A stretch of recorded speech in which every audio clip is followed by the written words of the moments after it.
नमस्कार, जय महाराष्ट्र मित्रांनो. निर्धार कॉम्पिटिटिव्ह हब या यूट्यूब चॅनलमध्ये मी दिनेश गवई तुम्हा सर्वांचे हार्दिक स्वागत करत आहे. आपण चालू केलेली आहे महाराष्ट्राची railway group D express series. या सिरीजमध्ये आज आपण बघणार आहोत विज्ञान विषयामधील भौतिकशास्त्रामधील सूर्यमाला हा टॉपिक्स. सूर्यमाला हा टॉपिक्स बघा, तुम्ही कुठलीही स्पर्धा परीक्षा द्या, ज्यामध्ये MPSC असेल, UPSC असेल, बँकिंग असेल, रेल्वे असेल, त्याचबरोबर इतर सरळ सेवा स्पर्धा परीक्षा असतील, त्यामध्ये तुम्हाला या टॉपिकवरचा एक किंवा दोन प्रश्न सहज तुम्हाला पाहायला भेटतो. ॲक्च्युअलमध्ये टॉपिक जर पाहायला गेला तर खूप सोपा आहे, पण या टॉपिकमध्ये आपण भरपूर कन्फ्युजन होतं की किती ग्रह आहे सूर्यमालेमध्ये, त्यानंतर त्याच्या जवळचा ग्रह कोणता, त्याच्यानंतर सर्वात मोठा ग्रह कोणता, सर्वात छोटा ग्रह कोणता, त्यांना काय म्हणतात, त्यांची जे परिभ्रमणचे करण्याची जी दिशा आहे ती कुठली आहे, अशा पद्धतीचे प्रश्न याचे विचारले जातात. तर आपण ते या टॉपिक्समध्ये सर्व क्लिअर करून घेऊया. तर बघा, सूर्यमाला जी आहे, सोलर सिस्टीम जी आहे, या सूर्यमालेचा शोध जो आहे कोपर्निकस या शास्त्रज्ञाने लावलेला आहे. लक्षात ठेवायचा आहे, कोपर्निकस या शास्त्रज्ञांनी सूर्यमालेचा शोध लावलेला आहे. आणि या सूर्याभोवती फिरणारे जे आहेत ग्रह आहेत, या सूर्यांभोवती फिरणारे ग्रह आहेत, आणि या ग्रहांच्या गतीचा नियम आपण ऑलरेडी पाहिला. ग्रहांच्या गतीचा नियम, 3 नियम दिलेले आहेत आपल्याला, आहे ना. तर कोणत्या शास्त्रज्ञाने आपण बघितले होते ते 3 नियम? हे केपलर या शास्त्रज्ञाने दिले होते, बरोबर आहे. ग्रहांच्या गतीचे नियम केपलर या शास्त्रज्ञाने दिले होते. सोलर सिस्टीमचा जो शोध आहे कोपर्निकस या शास्त्रज्ञाने लावला, आणि ग्रहांच्या गतीचे नियम जे केपलर या शास्त्रज्ञाने आपल्याला दिलेले आहेत. तर बघा, अशा प्रकारची सूर्यमाला आहे. तर हा जो सूर्य आहे, या सूर्यापासून पहिला जो ग्रह येतो तो येतो बुध ग्रह. बुध नंतर येतो शुक्र, नंतर येतो पृथ्वी, नंतर मंगळ, नंतर गुरु, नंतर शनी, नंतर युरेनस, नंतर नेपच्यून. म्हणजे असे सूर्याभोवती परिभ्रमण करणारे एकूण किती ग्रह आहेत? 8 ग्रह आहेत. किती ग्रह आहेत? 8 ग्रह आहेत. ठीक आहे, म्हणजे 1 2 3 4 5 6 7 8 असे सूर्याभोवती परिभ्रमण करणारे किती आहेत? 8 ग्रह आहेत. आता यामध्ये लक्षात घ्या, हे कसे लक्षात ठेवायचे? बघा, बुध बघा सूर्यापासून सर्वात जवळचा ग्रह आहे, बरोबर आहे. त्यानंतर कोणता येतो? शुक्र. शुक्र नंतर येते पृथ्वी, नंतर मंगळ, गुरु, शनी, युरेनस आणि नेपच्यून. मग लक्षात कसं ठेवायचं? सुरुवात करायची बुधपासून. ठीक आहे, सूर्यापासून सर्वात जवळचा ग्रह जो आहे बुध आहे. बुध नंतर गुरु सोडून द्या, गुरु नंतर काय येते? शुक्र. ठीक आहे, शुक्र नंतर घ्या पृथ्वी. ठीक आहे, शुक्र नंतर घेतलं पृथ्वी. ठीक आहे. आता बघा, बुधपासून सुरुवात केली, गुरुवार सोडून दिला, शुक्रवार घेतला, नंतर पृथ्वी आली. आता परत बुधवारच्या आधी कोणता वार येतो? मंगळवार घेतला. ठीक आहे, मंगळवार नंतर बुधवार सोडून द्या, कोणता वार येतो? गुरुवार. गुरु घेतला. ठीक आहे, गुरुवार नंतर शुक्रवार सोडून द्या, कारण ऑलरेडी घेतलेला आहे. त्याच्यानंतर येईल शनिवार. बस एवढंच आहे. त्यानंतर शेवटचे 2 आहेत युरेनस आणि नेपच्यून. युरेनस आणि नेपच्यून असे 8 ग्रह आहेत. म्हणजेच बुध, शुक्र, पृथ्वी, मंगळ, गुरु, शनी, युरेनस आणि नेपच्यून असा सिक्वेन्स आहे. ठीक आहे, पहिले बुध येईल, त्यानंतर येईल आपला बुध नंतर येईल शुक्र, शुक्र नंतर येईल पृथ्वी, पृथ्वी नंतर येईल मंगळ, मंगळ नंतर येईल गुरु, गुरु नंतर येईल शनी, शनी नंतर येईल युरेनस, युरेनस नंतर येईल नेपच्यून. ठीक आहे, एवढं लक्षात आलं. पुढे आपण बघा, आता बघा, हा बुध, पृथ्वी, मंगळ, गुरु, शनी आणि नेपच्यून हे जे आहेत सूर्याभोवती काय करतात? परिभ्रमण करतात. म्हणजे सूर्याला ते काय म्हणतात? राऊंड मारतात, आहे ना. तर परिभ्रमण करताना हे जे आहेत पश्चिमेकडून पूर्वेकडे फिरतात. पश्चिमेकडून पूर्वेकडे फिरतात. म्हणजे या बुध, पृथ्वी, मंगळ, गुरु, शनी आणि नेपच्यून हे जे ग्रह आहेत, वर जे ज्यांची नावे लिहिलेली आहेत मी, हे जे आहेत सूर्याभोवती परिभ्रमण करताना पश्चिमेकडून पूर्वेकडे फिरतात. त्यामुळे इथं जो सूर्योदय आहे हा पूर्वेकडे होतो. इथं जो सूर्योदय आहे हा काय होतो? पूर्वेकडून होतो, बरोबर आहे. पण इकडे मी 2 खाली नावं लिहिलेले आहेत. एक शुक्र आणि युरेनस जे आहेत हे सूर्याभोवती परिभ्रमण करताना पूर्वेकडून पश्चिमेकडे करतात. यांची जी दिशा आहे परिभ्रमणाची, हे पूर्वेकडून पश्चिमेकडे आहे. ठीक आहे, पूर्वेकडून पश्चिमेकडे आहे. म्हणून यांचा जो सूर्योदय होतो, इथे जो सूर्योदय होतो हा काय होतो? पश्चिमेला होतो. कुठं होतो? पश्चिमेला. ठीक आहे, कन्फ्युजन करायची काहीच गरज नाही. ठीक आहे, शुक्र आणि युरेनस जो सूर्योदय आहे पश्चिमेला होतो आणि पृथ्वी आपल्या पृथ्वीवरती सूर्योदय जो कोण आहे पूर्वेला होतो. म्हणजे बाकीचे सगळे जे आहेत ते काय होतात पूर्वेला होतात. म्हणजे त्यांची दिशा काय आहे पश्चिम टू पूर्व आहे. बरोबर आहे. आणि यांची दिशा काय शुक्रची ज्याच्या पश्चिमेला होतं म्हणजे याची दिशा काय पूर्व टू पश्चिम आहे. ठीक आहे. अशा पद्धतीनुसार आहे. आता बघा पुढे जर हे एवढं लक्षात ठेवलं म्हणजे तुम्हाला सौरमाला आलं असं लक्षात घ्या. ठीक आहे. सूर्यापासून सर्वात जवळचा ग्रह आहे बुध आहे. बरोबर आहे. सर्वात जवळचा ग्रह आहे आणि हा सर्वात लहान ग्रह आहे. ठीक आहे. सूर्यापासून सर्वात जवळचा ग्रह आणि सर्वात लहान ग्रह आहे आणि हा सूर्याच्या एकदम जवळ असल्यामुळे त्याला सहजपणे पाहता येत नाही आहे. ठीक आहे. त्यामध्ये बुध बघा बुध या ग्रहाला कोणताही उपग्रह नाही आहे. ठीक आहे. त्याचबरोबर बुध या ग्रहावरती वातावरण नाही आहे म्हणजेच इथं वायुमंडळ नाही आहे म्हणून इथं जीवसृष्टी बिलकुल नाही आहे. ठीक आहे. शुक्र जर पाहिला तर शुक्र हा पृथ्वीच्या सर्वात जवळचा ग्रह आहे. बरोबर. शुक्र हा पृथ्वीच्या सर्वात जवळचा ग्रह आहे आणि शुक्रावरती शुक्राचा आकार आणि पृथ्वीचा आकार सारखाच आहे म्हणून याला पृथ्वीची जुळी बहीण असं सुद्धा म्हणतात किंवा याला पहाट तारा असे सुद्धा म्हणतात. पहाट तारा असे सुद्धा म्हणतात. ठीक आहे. पृथ्वी जर पाहिली तर आपल्याला पृथ्वीच्या बाबतीत सर्व गोष्टी माहीतच आहेत. मंगळ जर पाहिला तर मंगळ हा चौथा ग्रह आहे. याला लाल ग्रह या नावाने सुद्धा ओळखले जाते. नंतर गुरु जो आहे हा पूर्ण सौरमालेमधील सर्वात मोठा ग्रह आहे. सौरमालेमधला सर्वात मोठा ग्रह आहे गुरु. त्यानंतर येतो शनी नंतर येतो युरेनस नंतर येतो नेपच्यून. अशा प्रत्येक ग्रहाची आपल्याला माहिती वगैरे बघायची आहे. ठीक आहे.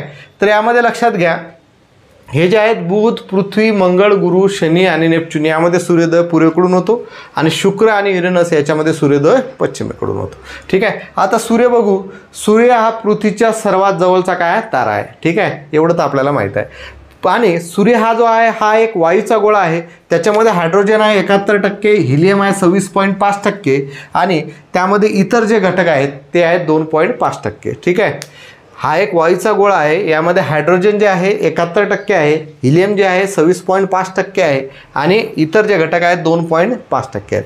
या सूर्यावरती जे काळे डाग दिसतात हे काळे डाग जे आहेत प्रकाश उत्सर्जित करण्यात असमर्थ आहेत. सूर्यावरती जर तुम्ही दुर्बिणीने पाहू शकत नाही. दुर्बिणीने जर पाहिलं तर त्यामध्ये आपल्याला सूर्यावरती काळे डाग असल्यासारखे दिसतात. हे जे काळे डाग आहेत हे प्रकाश उत्सर्जित करू शकत नाही म्हणून त्यामधून प्रकाश निर्माण होत नाही. या सूर्याचे तापमान जवळपास 6000 अंश सेल्सिअस इतकं आहे. सूर्याचं तापमान किती आहे 6000 अंश सेल्सिअस इतकं आहे आणि सूर्य एवढा मोठा आहे की आपल्या पृथ्वीसारख्या 13 लाख पृथ्वी त्यामध्ये तो सामावून घेऊ शकतो. किती 13 लाख पृथ्वी त्यामध्ये तो सामावून घेऊ शकतो. एवढा मोठा आपला जो आहे सूर्य आहे. ठीक आहे. आणि सूर्याभोवती परिभ्रमण जे करतात ते सर्व काय असतात ग्रह असतात. ठीक आहे. सूर्याभोवती परिभ्रमण करणारे सर्व काय असतात ग्रह असतात हे लक्षात ठेवायचं आहे. आणि लक्षात घ्या या सूर्यमालेमध्ये मी तुम्हाला सांगितलं की 8 ग्रह आहेत. बरोबर आहे. आणि पूर्वी 2006च्या पूर्वी इथं 9 ग्रह मानले जात होते. किती 9 ग्रह आणि 9वा ग्रह जो होता तो होता प्लुटो. कोणता ग्रह होता प्लुटो. आणि हा जो आहे या नेपच्यूनच्या नंतर होता. पण 2006 साली आंतरराष्ट्रीय खगोल समिती जी आहे त्याने एक नियम काढला की ग्रहांच्या परिभ्रमणासंदर्भात तर परिभ्रमणासंबंधात प्लुटो जो आहे हा तो नियम जो आहे तो सिद्ध करू शकत नव्हता या ग्रहांच्या बाबतीमध्ये.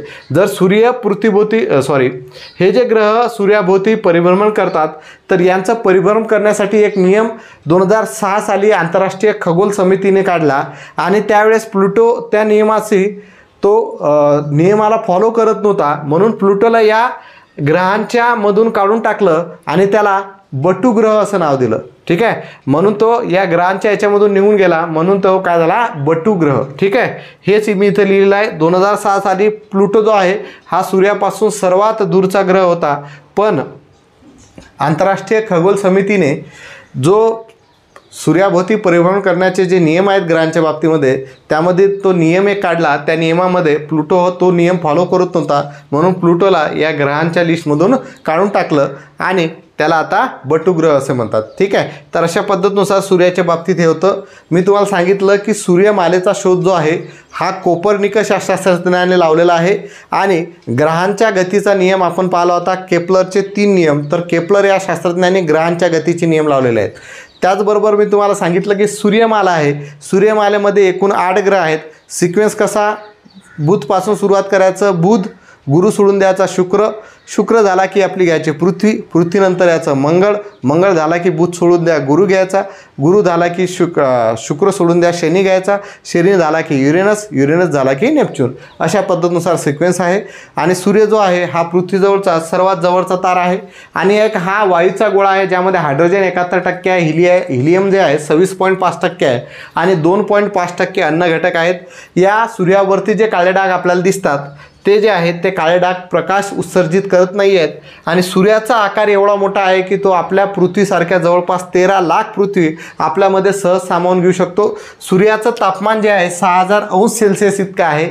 आणि तुम्हाला सांगितलं की 2006च्या अगोदर या सूर्यमालेमध्ये 9 ग्रह मानले जात होते, 9 ग्रह होते. पण 2006 साली आंतरराष्ट्रीय खगोल समितीने या सूर्याभोवती परिभ्रमण करणाऱ्या नियमामध्ये एक संशोधन केलं आणि नियमामध्ये असं लक्षात आलं की प्लुटो जो आहे तो नियम फॉलो करत नाही आहे, म्हणून प्लुटोला या ग्रहांच्या लिस्टमधून काढून टाकण्यात आलं. आता त्याला बटुग्रह असे म्हणतात. ठीक आहे, तर अशा पद्धतीनुसार आहे. ही डायग्राम तुमच्या तोंडपाठ पाहिजे, ही डायग्राम जी आहे तुमच्या तोंडपाठ पाहिजे. ठीक आहे, आता बघा चंद्र जो आहे, चंद्राच्या बाबतीत आपण बघून घेऊ. समजतंय सर्वांना? काय अडचण आहे कोणाला?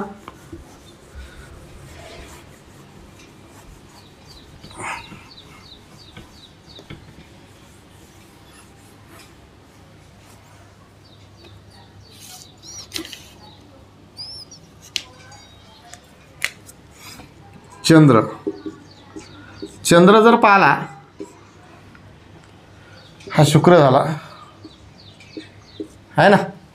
चंद्र जर पाहिला तर ही पृथ्वीजवळची सर्वात खगोलीय वस्तू आहे, सर्वात जवळची खगोलीय वस्तू. पृथ्वीजवळची सर्वात जवळची जी आहे खगोलीय वस्तू जी आहे. पृथ्वीचा उपग्रह जो आहे तो कोणता आहे? चंद्र आहे असं आपण म्हणतो. पृथ्वीचा उपग्रह काय आहे? चंद्र आहे. आणि पृथ्वीच्या जवळची सर्वात जवळची जी खगोलीय वस्तू आहे ती कोणती आहे? चंद्र आहे. हा झाला पहिला पॉईंट. दुसरा पॉईंट जो आहे, दर दिवशी जो चंद्र जो आहे म्हणजे चंद्राचा जो उदय आहे हा दर दिवशी 50 मिनिटे उशिरा होतो. हे आपण ऑलरेडी पाहिलेलं आहे आधीच्या लेक्चरमध्ये. दर दिवशी चंद्र जो आहे हा किती? 50 मिनिटे उशिरा होतो. आणि चंद्र आणि पृथ्वी याच्यामधलं अंतर 3,84,400 किलोमीटर इतकं आहे. चंद्र व पृथ्वी याच्यामधील अंतर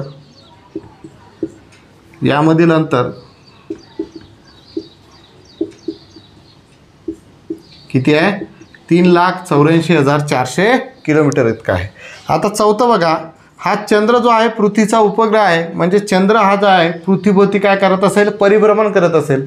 आणि चंद्राला पृथ्वीभोवती परिभ्रमण करण्यासाठी 27.3 दिवस इतका कालावधी लागतो. ठीक आहे, 27.3 दिवस इतका कालावधी लागतो. आणि स्वतःभोवती परिवलन करण्यासाठी सुद्धा त्याला एवढाच कालावधी लागतो. स्वतःवरती परिवलन करण्यासाठी म्हणजे स्वतःभोवती फिरण्यासाठी त्याला एवढाच कालावधी म्हणजे 27.3 दिवस इतका कालावधी लागतो. ठीक आहे, दर महिना जो आहे अमावस्या जी आहे, अमावस्या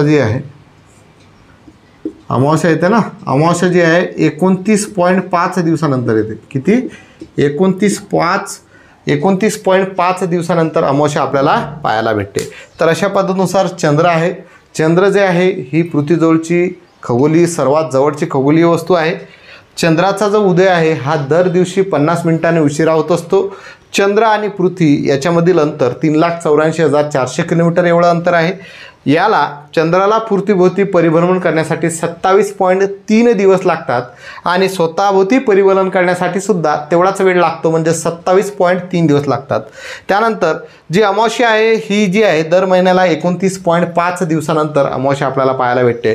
तर अशा पद्धतीनुसार चंद्राच्या बाबतीत आहे. चंद्र जो आहे पृथ्वीचा एकमेव उपग्रह आहे. ठीक आहे, तर अशा पद्धतीनुसार चंद्र आपण बघितला. आता आपण पुढे तारकासमूह बुध शुक्र या सर्व ग्रहांची जी आहे माहिती घेऊया. ओके, पुढे आपण बघूया तारकासमूह. कॉन्स्टेलेशन म्हणजे काय? की रात्री आकाशात दिसणाऱ्या 7 ताऱ्यांच्या विशिष्ट जोडणी जे आहेत सप्तर्षी असे म्हणतात, द ग्रेट बियर असे म्हणतात.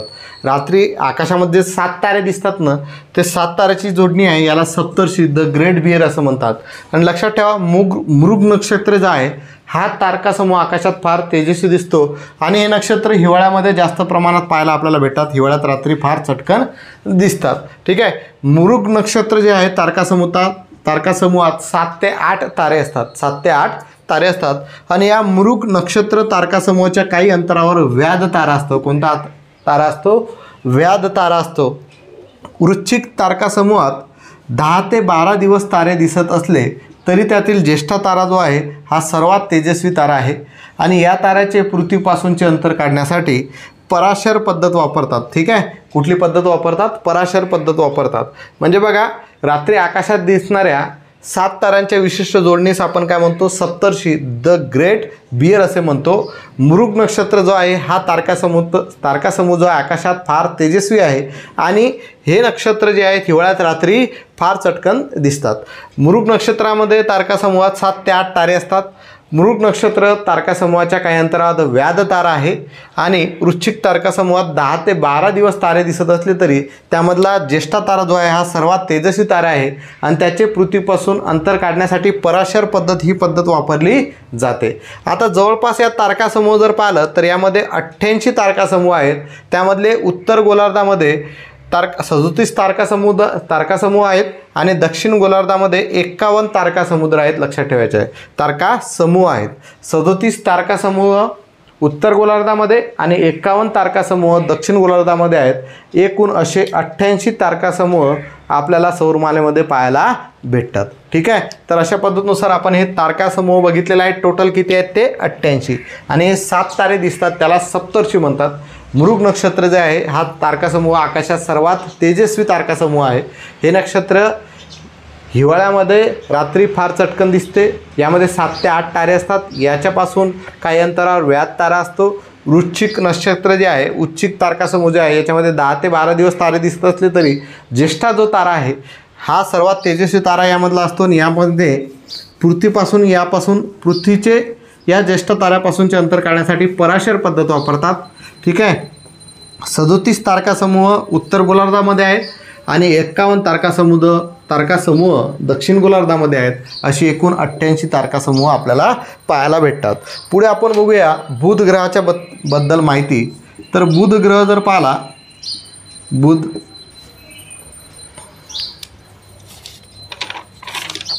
त्याला आपण काय म्हणतो इंग्लिशमध्ये? मर्क्युरी म्हणतो.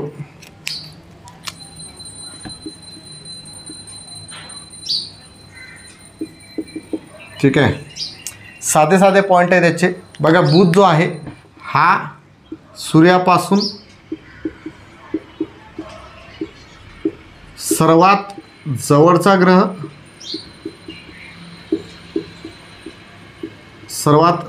ग्रह आहे.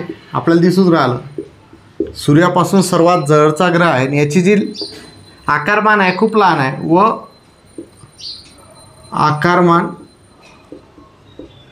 आकारमानाने खूप लहान आहे. ठीक आहे. बुध हा ग्रह जो आहे सूर्यापासून सर्वात जवळचा ग्रह आहे व आकारमानाने खूप लहान आहे आणि या सूर्यापासून जवळ असल्यामुळे याला पाहणे कठीण जाते. हा लवकर दिसत नाही. दुसरा विषय जो आहे, बुध या ग्रहावरती दिवस जो आहे अतिउष्ण असतो आणि रात्र जी आहे अति थंड असते. ठीक आहे. अति थंड असते. लक्षात ठेवायचं. बुध या ग्रहावरती रात्र जी आहे अति थंड असते आणि दिवस जो आहे अतिउष्ण असतो. बुध या ग्रहाला परिभ्रमण करण्यासाठी कशाभोवती परिभ्रमण करत असेल? सूर्याभोवती परिभ्रमण करण्यासाठी 88 दिवस लागतात. बुध या ग्रहाला सूर्याभोवती परिभ्रमण करण्यासाठी किती दिवस लागतात रे? 88 दिवस इतके लागतात. चौथं जर पाहिलं तर बुध या ग्रहावरती वायुमंडळ नाही आहे म्हणून इथं जीवसृष्टी नाही आहे. इथं वायुमंडळच नाही म्हणून इथं काय आहे? जीवसृष्टीसुद्धा नाही आहे. ठीक आहे. आणि 5वा पॉईंट यामधला लक्षात घ्या की याला उपग्रह नाही आहे. कोणताही याचा उपग्रह नाही आहे.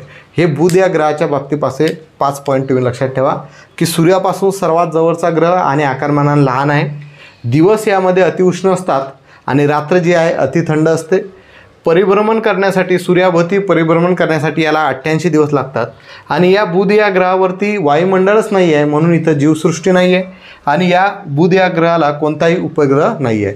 एक पॉईंट माझा सुटला होता हे सांगताना सौरमालेमध्ये. तर बघा, सूर्यापासून जसं जसं तुम्ही दूर जासाल तसा यांचा जो परिभ्रमण काळ आहे हा वाढत जाईल. परिभ्रमण, कारण दूर आहे म्हणजे यांना वेळ लागेल ना परिभ्रमण करण्यासाठी. म्हणजे बुधपेक्षा याचा परिभ्रमण काळ जास्त, याच्यापेक्षा जास्त याचा सर्वात जास्त कशाचा राहील? नेपच्यूनचा राहील. अशा पद्धतीनुसार म्हणजे सूर्यापासून जसे जसे दूर जावे तसा तसा त्याचा परिभ्रमण काळ जो आहे हा काय जातो? वाढत जातो. तर बुध हा ग्रह समजला आपल्याला. मर्क्युरी. आता आपण बघणार आहोत व्हेनस. काय बघणार आहोत? व्हेनस आपण बघणार आहोत. ठीक आहे. व्हेनस म्हणजेच काय? शुक्र.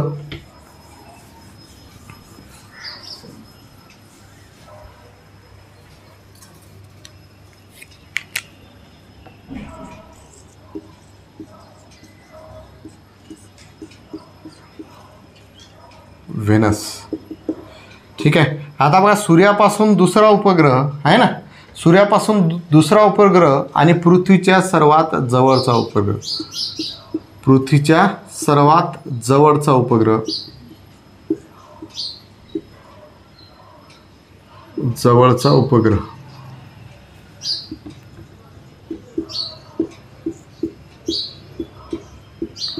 याचे जे वातावरण असते, शुक्र या ग्रहाचे जे वातावरण आहे हे सल्फ्युरिक आम्लाचे असते. कशाचे असते? सल्फ्युरिक आम्ल. सल्फ्युरिक ॲसिडचे याचे वातावरण असते. सल्फ्युरिक आम्लाचे याचे वातावरण असते. ठीक आहे. हा पहिला पॉईंट. हा दुसरा पॉईंट. तिसरा पॉईंट जो आहे, शुक्र जो ग्रह आहे याला पहाट तारा, मॉर्निंग स्टार असं सुद्धा म्हणतात. काय म्हणतात? पहाट तारा असं सुद्धा म्हणतात. दुसरा महत्त्वाचा पॉईंट आहे, चौथा जो आहे, याचं परिभ्रमण जे आहे, परिभ्रमण कुठून होते? पूर्वेकडून पश्चिमेकडे होते. पूर्वेकडून पश्चिमेकडे होते. ठीक आहे. म्हणून याच्यामध्ये सूर्योदय जो आहे, सूर्योदय जो आहे हा काय होतो? पश्चिमेकडे होतो. पश्चिमेकडून होतो. ठीक आहे. याचा आकार जो आहे, ठीक आहे, याचा आकार जो आहे हा पृथ्वीसारखाच आहे. पृथ्वी एवढाच याचा आकारमान आहे, म्हणून याला पृथ्वीची जुडी बहीण,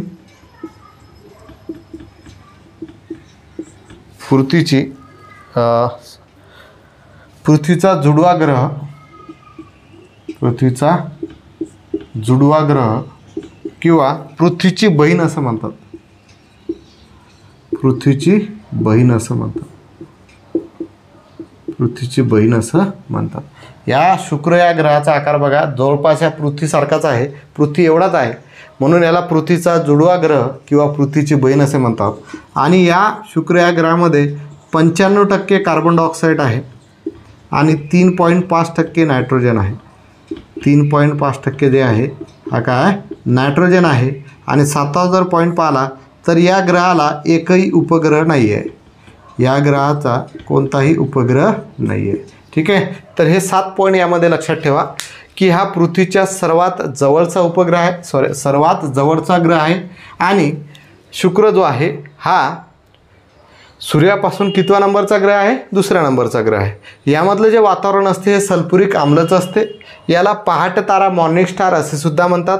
हा जो परिभ्रमण करतो सूर्याभोवती हा पूर्वेकडून पश्चिमेकडे करतो, म्हणून इथं सूर्योदय जो आहे पश्चिमेकडून होतो. याचा आकार जो आहे हा पृथ्वीसारखाच आहे, पृथ्वी एवढाच आहे, म्हणून याला पृथ्वीचा जुडवा ग्रह किंवा पृथ्वीची बहीण असे म्हणतात. यामध्ये शुक्र या ग्रहामध्ये जे वातावरण बनलेलं आहे कार्बन डायऑक्साईडचं 95% आणि नायट्रोजन किती आहे? 3.5%चं आहे.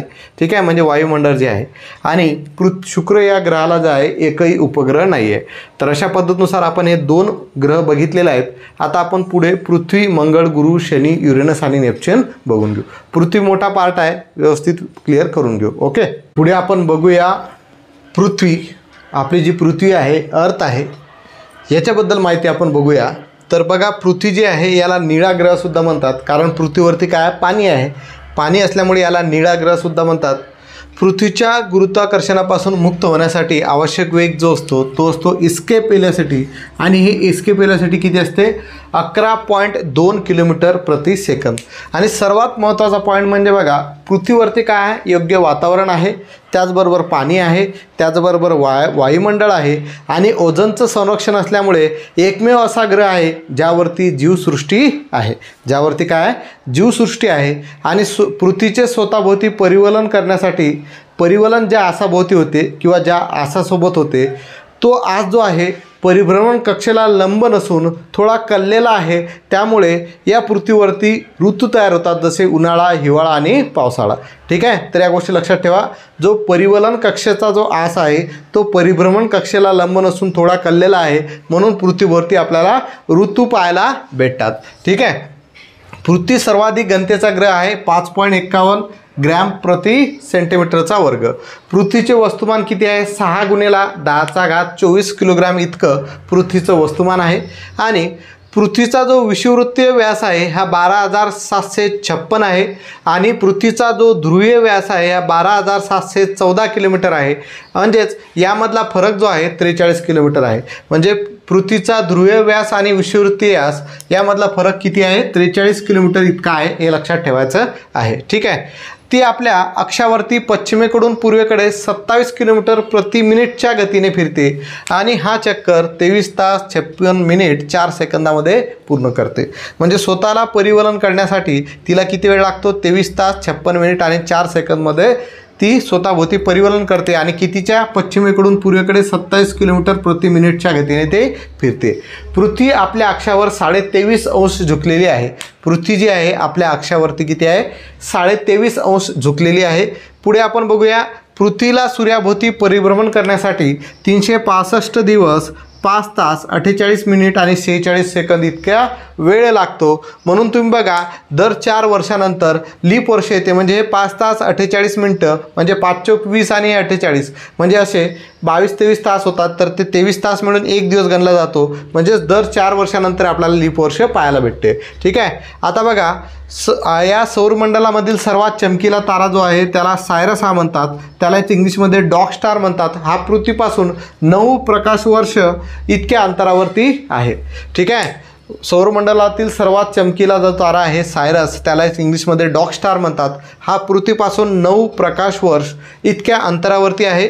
आणि पृथ्वी सूर्याभोवती परिभ्रमण करताना एकदम सर्क्युलर फिरत नाही, तर ती अंडाकार मार्गाने फिरते. त्यामुळे तिचा जो पृथ्वीपासून सूर्यापर्यंतचे अंतर काढण्यासाठी आपल्याला ते व्हॅरी करते.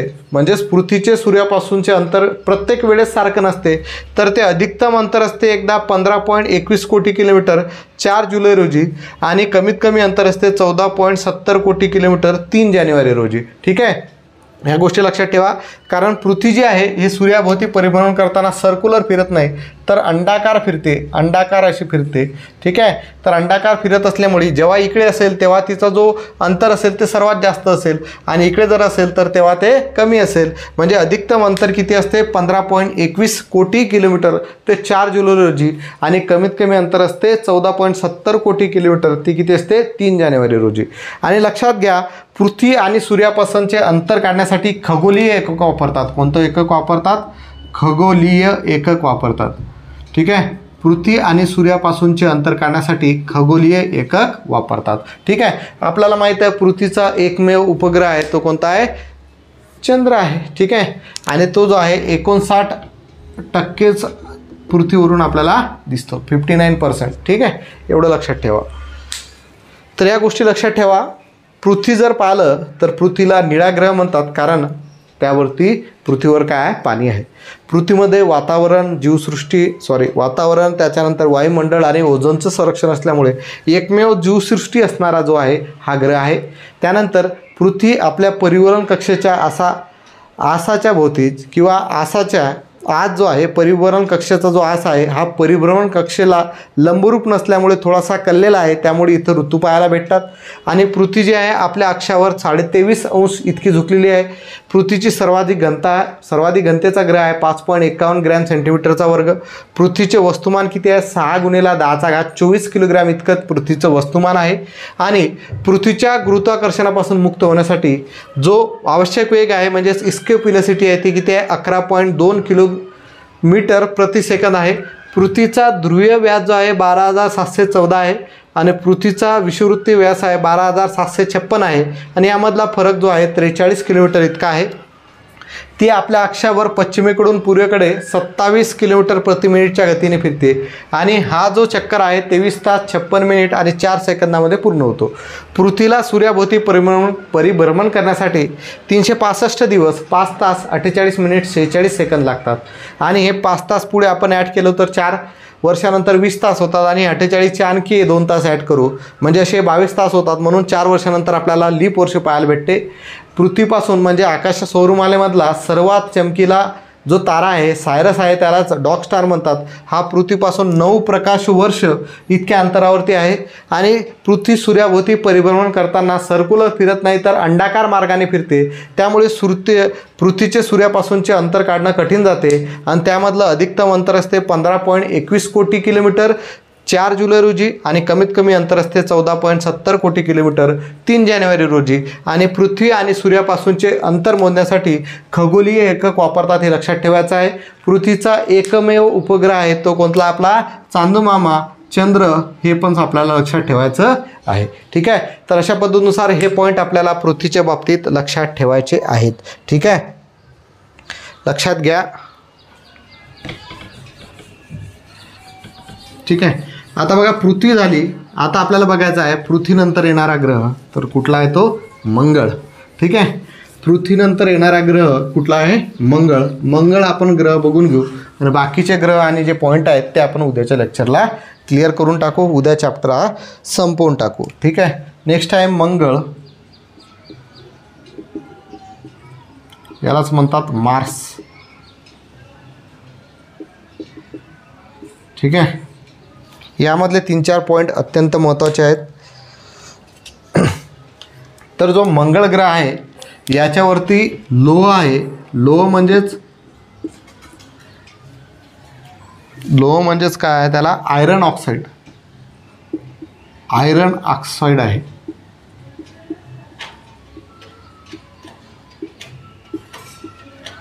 या ग्रहावरती लोह म्हणजेच आयरन ऑक्साईड असल्यामुळे हा ग्रह लाल ग्रह म्हणून ओळखला जातो. कुठला ग्रह लाल ग्रह. मंगळ ग्रहाला काय नाव दिलेलं आहे लाल ग्रह आहे. दुसरा पॉईंट यामधला दुसरा पॉईंट म्हटला की हा पृथ्वीसारखाच 25 अंश झुकलेला आहे.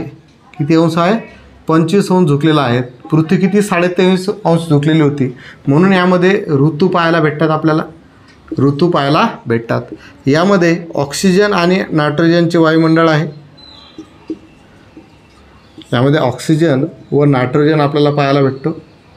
ठीक आहे, मंगळ या ग्रहावरती ऑक्सिजन आणि नायट्रोजन आपल्याला पाहायला भेटतो. याचे 2 उपग्रह आहेत. 2 उपग्रह आहेत. एक आहे फोबोस आणि दुसरा आहे डिमोस. ठीक आहे, आणि हा डिमोस जो उपग्रह आहे हा सौरमालेमधील सर्वात लहान उपग्रह आहे. सर्वात लहान उपग्रह. ठीक आहे, लक्षात ठेवा सर्वात लहान उपग्रह आहे. ठीक आहे, त्यानंतर सौरमंडलामधील सर्वात मोठा ज्वालामुखी.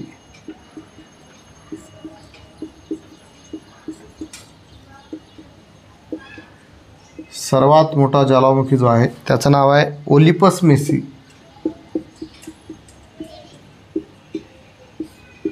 Olympus Messi. व सर्वात उंच पर्वत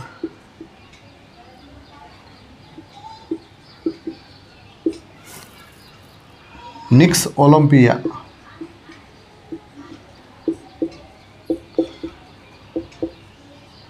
निक्स ओलंपिया. हा जो आहे याच ग्रहावरती आपल्याला पाहायला भेटतो. यामधले पॉईंट लक्षात घ्या. काय म्हटलेलं आहे की मंगळ जो ग्रह आहे या ग्रहावरती लोह म्हणजेच आयरन ऑक्साईड आहे, म्हणून या ग्रहाला लाल ग्रह असे म्हणतात. हा पृथ्वीप्रमाणेच 25 अंश झुकलेला आहे, म्हणून इथं ऋतू पाहायला भेटतात. आणि या मंगळावरती पतलं जे आहे वायूचं आयरन आहे, त्याच्यामध्ये ऑक्सिजन आणि नायट्रोजन आपल्याला पाहायला भेटतो. मंगळ या ग्रहाचे 2 उपग्रह आहेत. एक आहेत फोबोस आणि दुसरा आहे डिमोस. आणि डिमोस जो आहे ह्या सूर्यमालेतील सर्वात लहान जो आहे उपग्रह आहे. पुढे आपण बघूया की या मंगळ या ग्रहावरती सर्वात मोठा ज्वालामुखी आहे ओलिपस मेसी. हा सूर्यमालेतील सर्वात मोठा ज्वालामुखी आहे. आणि मंगळ या ग्रहावरतीच सर्वात उंच पर्वत आहे निक्स ऑलिम्पिया. हा माउंट एव्हरेस्टपेक्षा 3 पट एवढा उंच आहे. हा पर्वत जो आहे मंगळ ग्रहावरती आपल्याला पाहायला भेटतो. हे पॉईंट यावरती लक्षात ठेवायचे आहेत आपल्याला. पुढे आपल्याला गुरु, शनी, युरेनस आणि नेपच्यून हे 4 जे ग्रह आहेत हे आपले बाकी आहेत. हे आपण उद्याच्या लेक्चरमध्ये क्लिअर करून घेऊ. आणखी यामधले काही पॉईंट्स आहेत धूमकेतू वगैरे, तर हे आपण इथं पाहून घेऊ पुढच्या लेक्चरमध्ये. आजच्या लेक्चरमध्ये आपण इथंच थांबूया. आजचं लेक्चर जर तुम्हाला आवडलं असेल तर आजच्या व्हिडिओला लाईक करा, शेअर करा आणि निर्धार कॉम्पिटेटिव्ह हब यूट्यूब चॅनलला सबस्क्राईब करा. ज्या विद्यार्थ्यांनी आपली बॅच जॉईन केलेली नाही आहे त्यांनी आपली बॅच जॉईन करून घ्या, जेणेकरून तुम्हाला कधीही कुठेही अडचण येणार नाही. ठीक आहे, तर आजच्या लेक्चरमध्ये इथंच थांबूया. धन्यवाद. जय महाराष्ट्र.